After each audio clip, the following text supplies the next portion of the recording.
Hi guys, how Hi. are you today? How do you feel?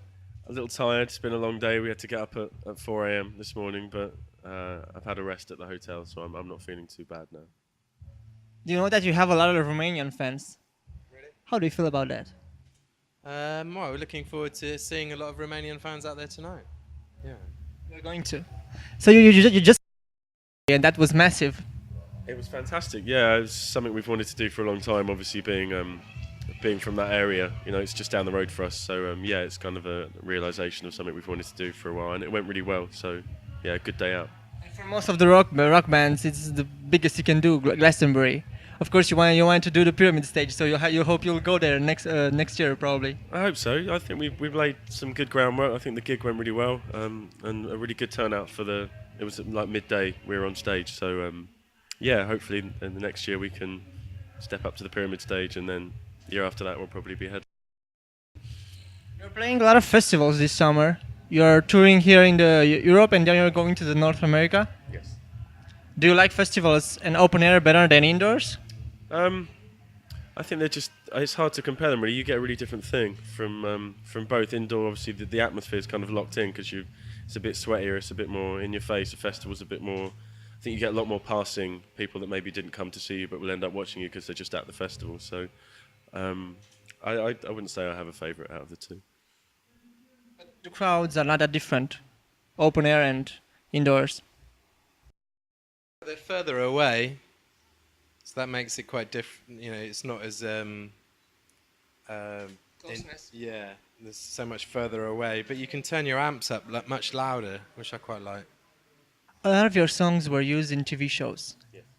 Entourage and Californication, and you're well known for that in the US. When you wrote them, do you imagine it as a soundtrack to a movie? I wouldn't say it's ever. I think it's always had maybe a quality that makes it suitable for that, but I don't.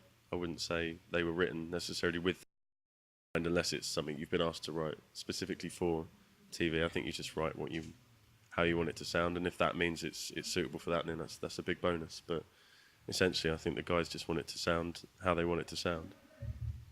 You also use samples in your music. How do you incorporate old songs into your new music?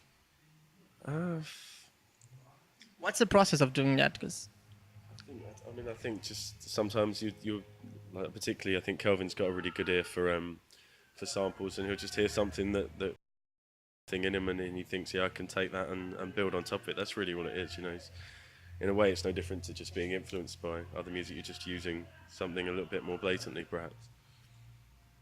if you were to associate the moment you started your band with a song from your discography, what would that be?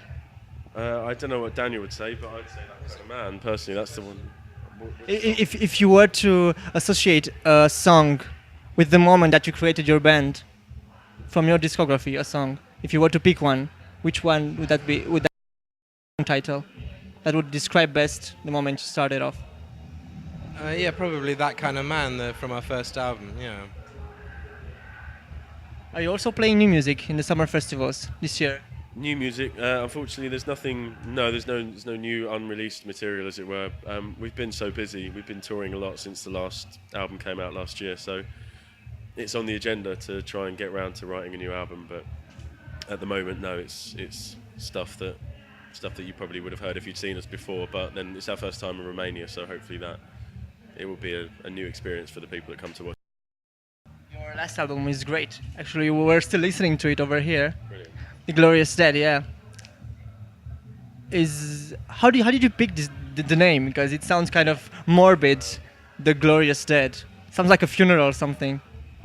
Yeah, it seemed like it was a bit of a contradiction because there's nothing very glorious about being dead. But I think they use it on a lot of war memorials in the UK, celebrate the guys that have lost their lives in various conflicts.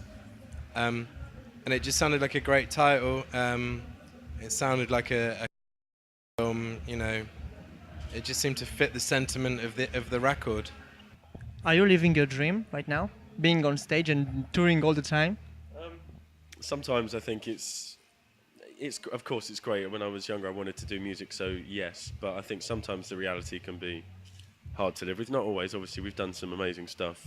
I think it's like life. It's up and down. Sometimes it's great. Sometimes you find yourself thinking, "Oh, I'm really sick of this." But it's like anything. You just have to take the rust with the smooth and just try and enjoy it. Obviously, be doing it forever. You know, it's not a business that's very forgiving of getting old. I don't think, unless you're a special case. So yes and no. Yeah, of course, but it can be difficult at times. I think being away from home is quite For trying. example, like today when you're tired and you feel like probably you don't want to go on stage, but you have to because the fans are waiting for you, right?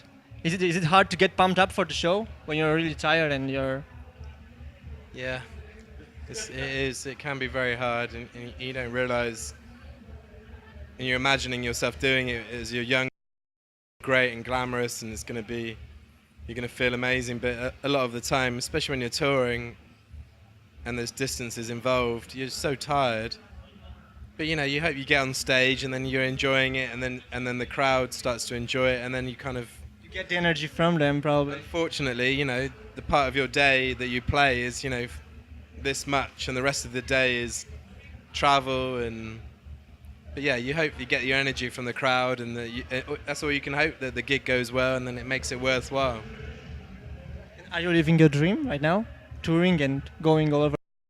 It was a dream. It's not so much a dream anymore. It's it's not a dream. It's a reality. This is what we do now.